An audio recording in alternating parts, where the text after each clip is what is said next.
Hello, and welcome to Mental Health Matters. I'm your host, Liz Lang. Each week on this podcast, we will break down various aspects of mental health. We are so excited you're here and hope you enjoy this week's episode.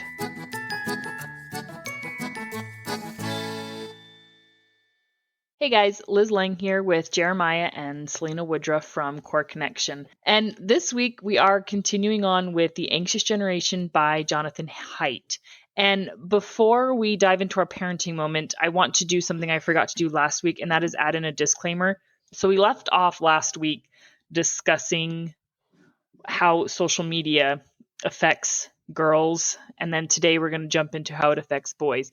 And I want to make it clear that these are generalizations, and they're called generalizations because they are generally true, but that doesn't mean they are always true.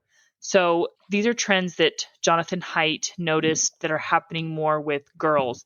So for example, girls are more affected by visual social comparisons and perfectionism. That doesn't mean that boys can't and aren't affected by it. And it's the same with all of the things that we listed last week. Boys can and still are affected by these things. It's just girls tend to be more affected. And as we get into boys, these are things that boys tend to be more affected by, but girls can also be affected by them as well. So just something important to keep in mind. Okay, so parenting moment. This is a good example of what we were talking about last week, of the need to divide your attention.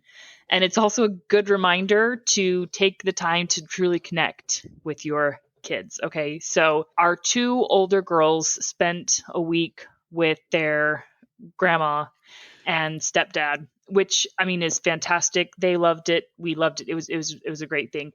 And so our son, who is almost 6, because of all of his extra health needs, he doesn't really spend overnights without mom and dad. And so he was a little more bored than usual because he didn't have his sisters to entertain him. And thankfully, he is perfectly content for me to just kind of play with him and hang out with him when I'm doing whatever. So he wanted to play Pokemon. He kept asking me to play Pokemon. I'm like, yeah, we can play Pokemon, but I have to do the dishes. Or I have to cook dinner. So do this. And my attention was divided. I wasn't completely focused on him. I wasn't completely focused on the dishes. And he was happy. To be clear, he was perfectly happy and content with me giving him this divided attention.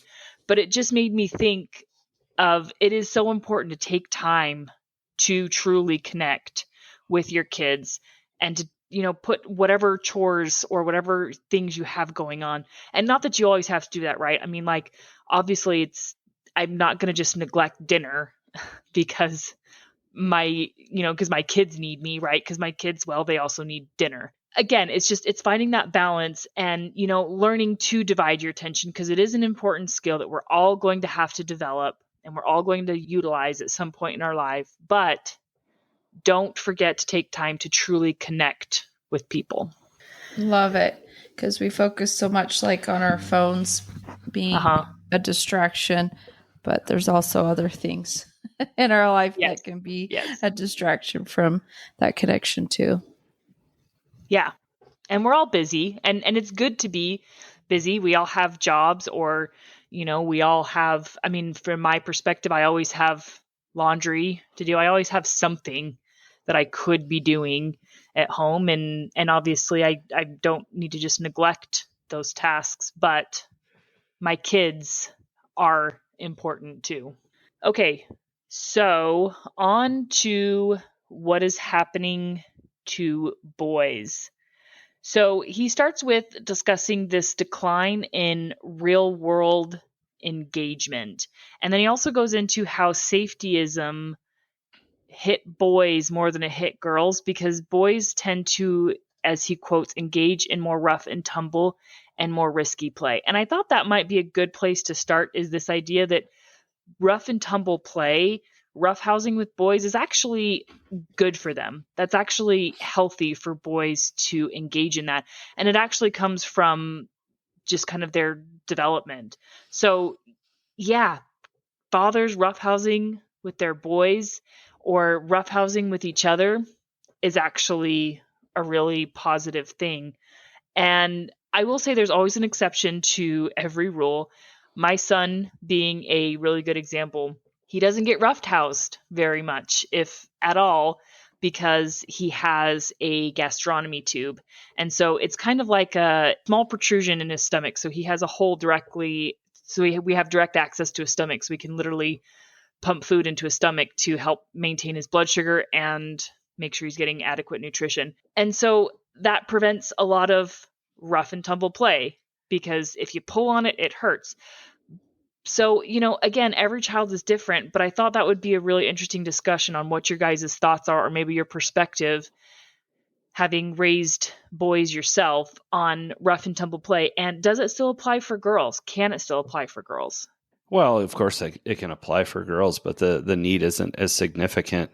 Rough and tumble play is important for their development. It actually does kind of toughen them up a little bit as boys, and there's just so much that's learned from it. That rough play that happens, especially with peers, is important. They start to learn how to manage themselves and others, and they use a lot of energy through that process, and there's so many different great things that happen for them that doesn't exist if they spend their lives online. And we're starting to see that, right? We're starting to see that at a pretty young age. And Jonathan talks about this in the book. But, rough and tumble play really starts very, very early with children. And typically, dad, they want to come home. We were having this conversation yesterday about my oldest son, because I don't remember what it was. Maybe Selina remembers. We were getting certified to adopt, and so we had a caseworker come to our house and had to interview each one of our children and ask them. And one of the questions was, what do you like to do with your mom and dad, or something along those lines? Yeah, and my son said that he likes to get a beat down from his dad. And, it took a little bit of explaining, and luckily we had a caseworker that understood what's happening and the need for that kind of play with children. But he liked to come to me when I'd come home, and we'd put on boxing gloves and we'd, do a little bit of light boxing. And it was his favorite thing. He loved it. He wasn't getting hurt. We were playing rough, and that's important for kids. And they also kind of learn about pain through that process and what their pain tolerance is, because they're going to get hurt a little bit. Not bad if we're being appropriate as parents. And I'm not suggesting we give our kids beat downs. Okay. That's not what was happening. But that process of having that experience with dads is so crucial to their development. And then it moves on into, the young child play and even into the teen years. And typically we start to channel that rough play a little bit. Maybe we play football or other sports that can be a little bit aggressive, and those are good things for kids. And again, like you said, Liz, not everybody, is going to engage in that, and that's okay. But at some level that it needs to happen. Yeah, I agree. And I believe we said this before, but I'll say it again. Minor scrapes, bumps, bruises, that's good for kids. Okay. A kid having bruises on their arms and legs. I mean, I'm talking about a few scrapes and bruises, is a sign of a healthy kid who's playing, who's outside playing. That's a good thing. It's definitely not a sign of neglect, or that, oh, why aren't you watching your kid? Because kids are meant to play and they fall. So I don't know that we've taken safetyism to such an extreme as that, but I do feel like in some regards, parents, I do know that it does tend to happen more at school or when parents aren't around. And I get why, because so many parents today seem to just be so happy and, oh, how could you let my kid get hurt, or my kid fell off of the swing and now they've got this big bruise on their elbow, or they've got this big bruise. How could you let that happen? I mean, I get how some parents could be like that, and it shouldn't be that way. It's okay if a kid falls at recess, or if a kid does something less safe at recess. Maybe they decide to jump down the slide instead of going down the slide. They're going to learn that hurts, and I shouldn't be doing that. And it's okay for kids to get hurt. And I'm not saying we just encourage our kid to jump off of, a 20-foot playground equipment. Let's not endanger kids recklessly. But, especially if you have a 2-year-old who doesn't understand a fall from that height can actually cause serious damage. But again, they've got to learn somehow. And so we need to give them the space and the freedom to learn how to be safe. Yeah. And, it seems like in today's world, and I don't remember where I heard this, but we've traded casts and stitches for mental health disorders. And there is a very big reality to that. We don't see a whole lot of casts and stitches anymore in children. And of course, it hurts as parents when our children are hurt. Don't get me wrong. Like, it sucks and it's frustrating. But those are visible scars that heal, and it's a great learning experience and just part of it. But man, the mental health struggles that come from this immersion into the virtual world is far more painful and destructive and problematic than the natural, bumps and bruises and scrapes and scars that will come from your regular play that a lot of kids in this generation are missing out on. So a good example of this, we had our floors replaced a few years ago. And so we had all of our furniture pushed into one room. And my kids thought it was a great idea to play the floor as lava. And my daughter snapped her arm in half. It was a bad break because she jumped off of a chair and nobody was around, and she learned. And again, I'm not suggesting that we just go out and put our kids in danger, because this could have been much worse.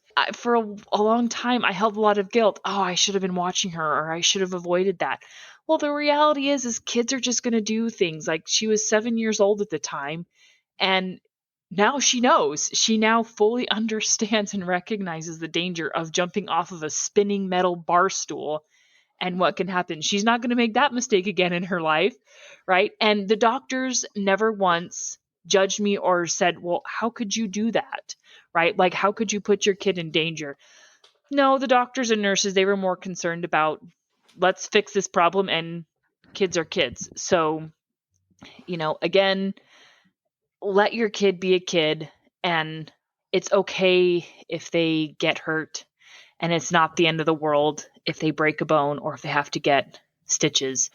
It's fine. They're going to survive, and they're going to learn, is what's most important, is they're going to learn. Yep, for sure. Okay, so one thing that he brought up is that boys don't take enough real world risks, and this affects them more adversely than girls. I'm curious what your guys' thoughts are on this, because we know that the online world is much more detrimental than a lack of risk taking.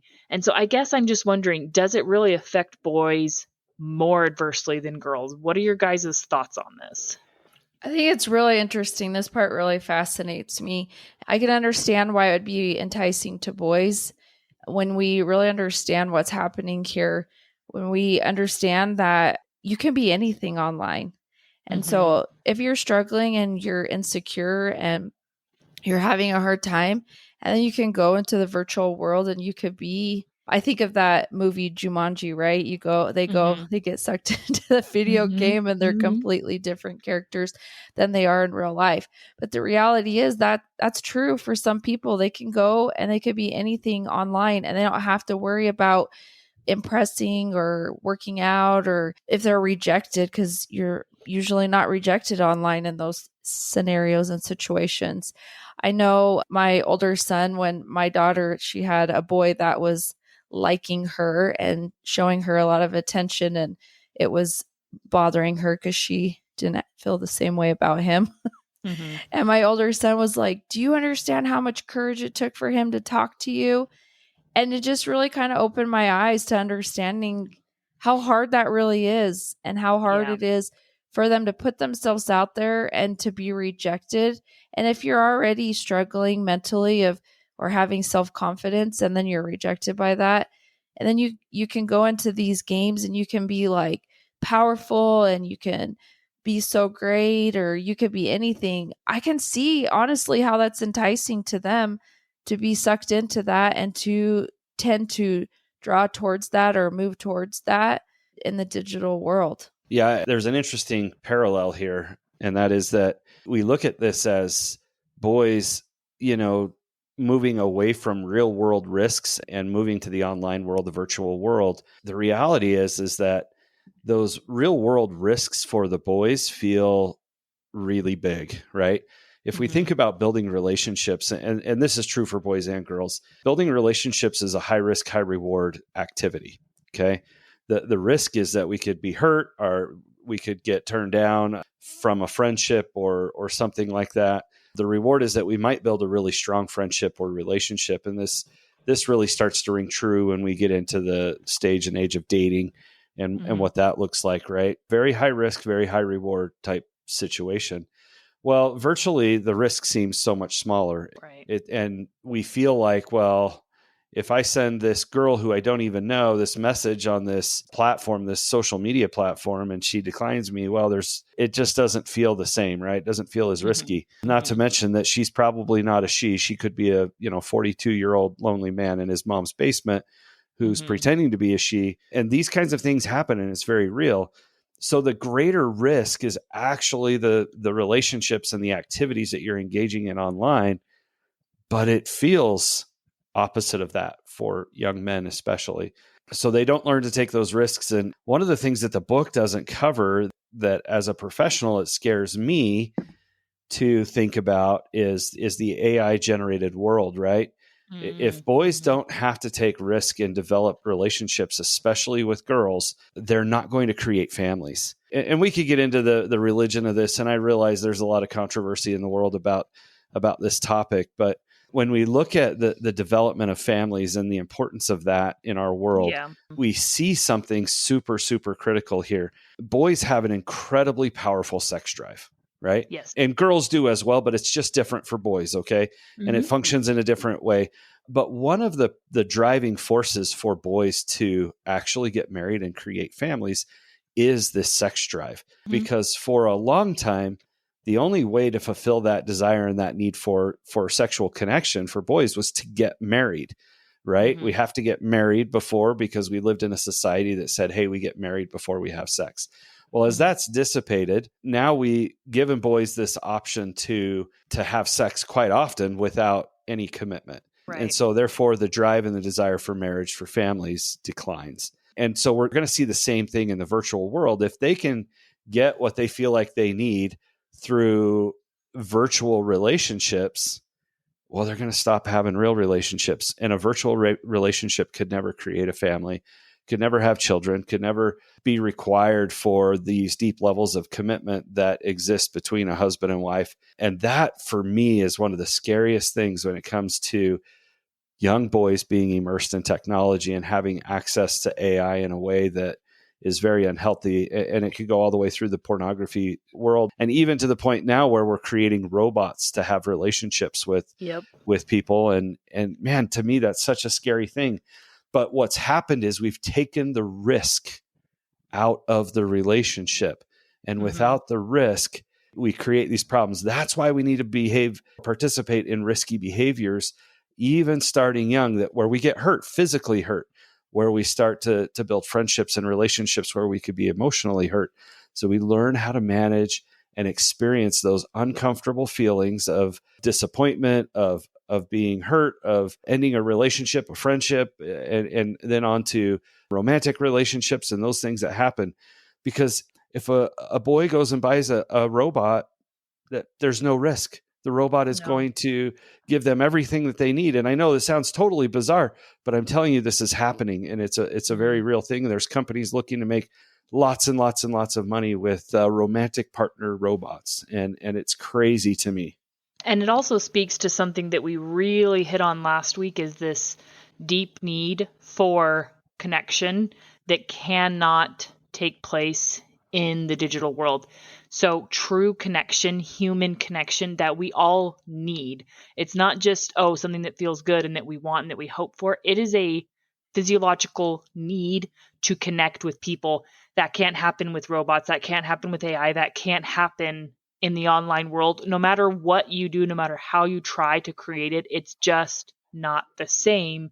And so that is why it is so important to get out there and to connect in the real world, because that is what you need. And hopefully that's already happening within your own family. And don't get me wrong, I will never underestimate or undermine the importance of, or mitigate the importance of family connection and connecting with your what's called your family of origin. But you need other real world connections too, right? As you grow up and as you launch and as you leave the house, you need more connections. You need a social network. You need a social circle to live a happy and fulfilled life. You are not going to get that in the online world, and you need to have that in the physical world. Absolutely. And this is true for boys and girls. And yes, we try very, very hard to meet that need for connection. And this is where pornography comes into play, right? And we think that we can meet it. I say we, just people in general will think that they can meet that need for connection through the use of pornography or other, media that's just not real. It doesn't happen. It doesn't work that way. And as we try and meet that need, we feel like it's met because we get this massive dopamine hit often, especially from the pornography usage. And then there's a massive letdown and there's a disappointment and there's sometimes a disgust and shame and all of these things that come along with it where we never actually met that need.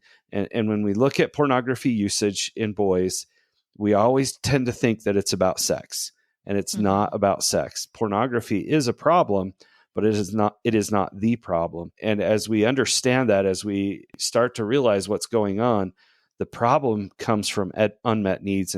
And very, very often that unmet need is connection. Yep. And so when we can fill that need with connection, we can reduce the pornography usage. And there's just a billion other benefits that come with having that true, real human connection that can occur. Yeah, absolutely. So Jonathan Haidt did notice a sharp incline in porn users since 2009, and he did state that it was mostly males. And we were discussing this before we started recording, and I think it is important to note that it's more that boys are reporting it. And I think that's true because we've created a lot of shame around pornography. And as we say more and more, boys are more likely than girls to use pornography. That creates more shame for girls if they are using pornography. And that means that they're less likely to report it or to talk about it or to recognize, oh, I have a problem. But regardless of what the stats say, porn use is actually pretty harmful. And I'll reference again, Fight the New Drug, and how and a lot of good work that they're doing that's talking about the damage that pornography does to relationships. And a lot of it stems from the easy access to the internet, right? So it's just so easily accessed and so readily available. And so, yeah, kids don't have to look that hard and they don't have to try hard at all to find porn. In fact, oftentimes they're exposed to it inadvertently, one way or another, for the first time. Yeah, in general, they are exposed to it inadvertently and quite often, quite frankly. And if we look at this, my generation, if you wanted to see pornography, you had to go to a store, get a magazine, give it to somebody else. Now, somebody else sees that you're buying something that is, probably inappropriate and quite uncomfortable. So you had to get past that big hurdle. Or, obviously there were times where, the neighbor's dad had a stack of magazines hidden under his bed or whatever, and you could see it that way. But today, in the very quiet, private, dark corners of your bedroom, you've got access to more pornography than you could ever possibly consume in your lifetime in your pocket. And so we are seeing this massive and have seen a massive increase in porn use as the internet became available in the palm of your hand. I mean, even when the internet started, computers started to become mainstream in people's homes. Typically, they were not hidden in the dark corner of a room or in a bathroom where you could just view it privately. It really kicked up when kids had phones in bed and kids had them in their bedrooms and in their bathrooms and wherever they might be. That's where Jonathan talks about this pornography issue really kicking off and creating the struggles and the issues that exist surrounding it. And certainly girls consume pornography at a similar rate to boys. It's a little bit different, but it is a scary thing and it's complicated. It complicates relationships. When it becomes an addiction, it's very difficult to be able to perform at work or at school and can be almost impossible to manage appropriate, healthy relationships when it becomes a really big problem. Right. And not everyone who views pornography is addicted or is going to become addicted, but Very it is important. a risk. Yeah. It is a risk. Yeah. And we often call pornography an addiction long before it becomes an addiction. Very, very few people that use pornography actually have an addiction. We just start to call it that for whatever reason, but it doesn't always meet the requirements for an addiction. But even if it's not an addiction, that doesn't mean that it can't still create severe issues in forming healthy relationships, because the reality is that pornography, it creates a very, very unrealistic expectation in view of what a healthy, happy sexual relationship actually looks like. Pornography Indeed. does not portray it accurately at all. And so that's another big problem, is oftentimes males, females, these young people, they're exposed to this sexual relationship that is false, and that's what they think it is. That's how they believe sex works. That's how they believe that relationships work, and it's not accurate. And so that can create a lot of problems when they do try to enter into a real, genuine relationship, is they have such a skewed idea about it. Yeah, and we could probably create a 3-part series on the effects of pornography and the relationships and what happens. It's also a huge driving force for human trafficking, sex trafficking, for sexual assault, because of those unrealistic views of what's actually happening. Yep, absolutely. Okay, so our final topic for today is going to be what Jonathan Haidt calls the God-shaped hole. And so what he is talking about here, and we'll touch on this briefly, is people naturally look for meaning in their life. And for the greater part of human existence, people used religion to fill that meaning. I mean, religion was just considered for a very, very long time in human civilization the norm, right? Everybody believed in God, or they followed a religion to some degree or another. And we've moved away from that. But the problem is we are still looking to create meaning in our life. And this isn't me trying to push religion on people and saying you need to believe in God or your life is going to be meaningless. Okay, that's not what this is about. This is about the fact that as human beings, we need meaning. And most of the time that happens through, again, human connection. I mean, I've known atheists who have very happy, fulfilled, great lives because they fill their lives with people, with their family, and with friends. And so, again, the problem is that people are filling that with technology instead. And the interesting thing is Jonathan Haidt is actually a proclaimed atheist. So this isn't him trying to push people towards saying you need to be religious.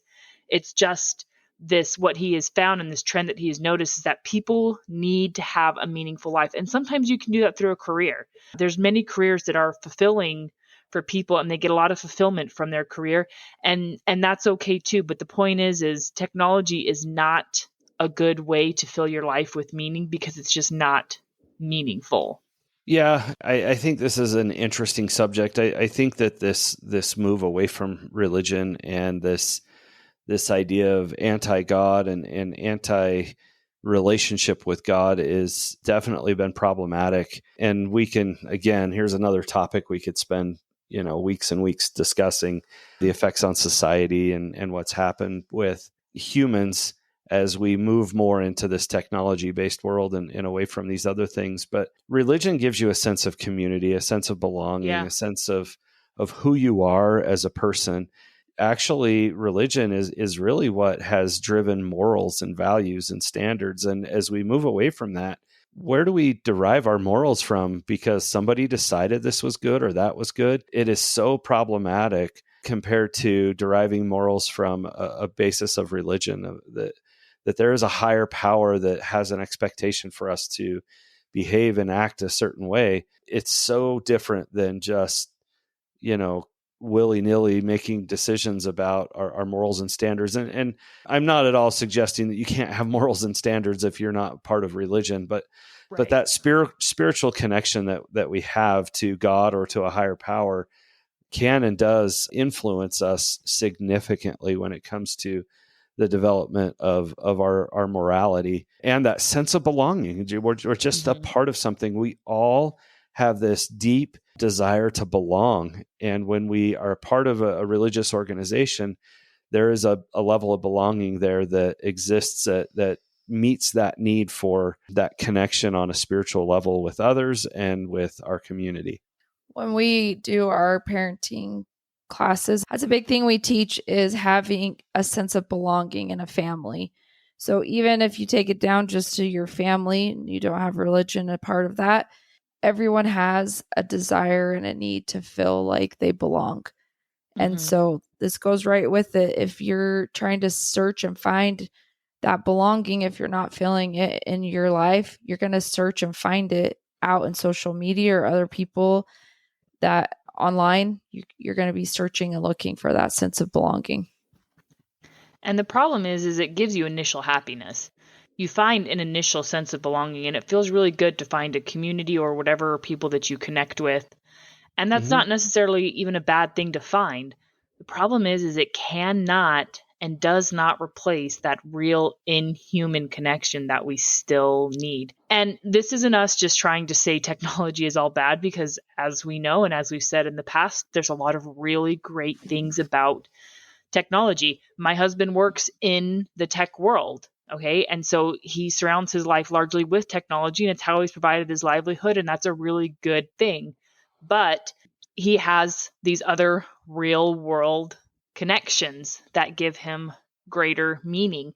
And his, I guess you might call, somewhat immersion into the world of technology as he provides a living, it's focused on a greater purpose. He's doing it to provide for a family. So again, the technology is not the focus, it's the means to an end. And it's a great means to an end for us and for our family, because he does a wonderful job at providing for all of our basic needs. And so, technology is not bad. It just cannot replace humans. It never will. It just can't do it. The reality is we wouldn't be doing this podcast without technology. That's so true. So with having this, we have these platforms of technology that we are able to provide and use technology for good. Well, and all three of us have a very deep belief in God, and our foundation of who we are and what we do comes from that foundation and belief in God. And I have no problem expressing that in a public setting like this. And if we look at technology and what's happened in the world, and we're not going to get into all of the things that we believe technology is good for, but the greater the capacity, and this is what we found, is that the greater the capacity for something to be of value, the greater that tool or the technology is used for evil. There are a lot of evil things on the internet, and I know that's been our focus for these last few episodes that we're creating for this series on this book. But there's also a ton of great that happens from technology, a ton of learning. We have the world's library. We have the largest library in the world in our pockets today, and there is so much good that can come from that. The need here is that we are not looking at taking away technology from our children, but learning to help them use it in a way that's productive, healthy, happy, that they can provide for their families with. They can earn a living, they can do great things, they can have fun. And there's just a greater good that can happen through the use of technology. And so I love that you brought that up, Liz, and that we make sure we recognize the value of technology. Oh, I have a parenting moment. Let's hear it. This is so great with this, to reiterate how the technology and internet is good. I have a 10-year-old son that says he wants to learn more about electricity, but his school library, he checked out the book and it didn't really give him much information to help him to know what to do. And so I said, well, yeah, your school library has to have books for elementary school level. But the wonderful thing is you live in a period in time that you could go on the internet safely, of course, with parent guidance.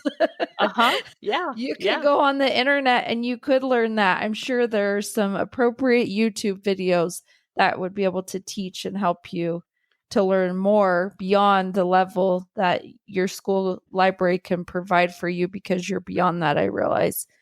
And so there you go. Technology can be used in a good way to help us to learn and grow and learn other things.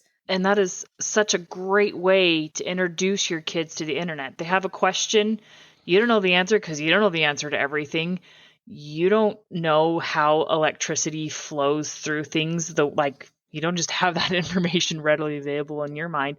That's a great way to introduce the kids to the wonderful world of Google. Yeah, let's take the time to look this up together and learn more about an area of interest. Perfect example of how technology can genuinely be a great use in our lives. And I do want to just add one more thing.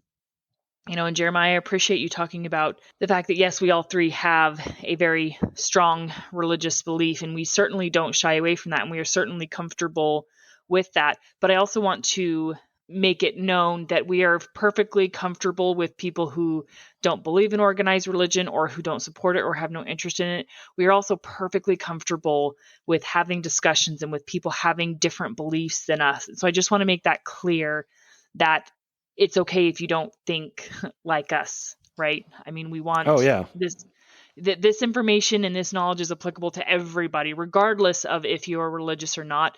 It applies to you too, or what your religion looks like.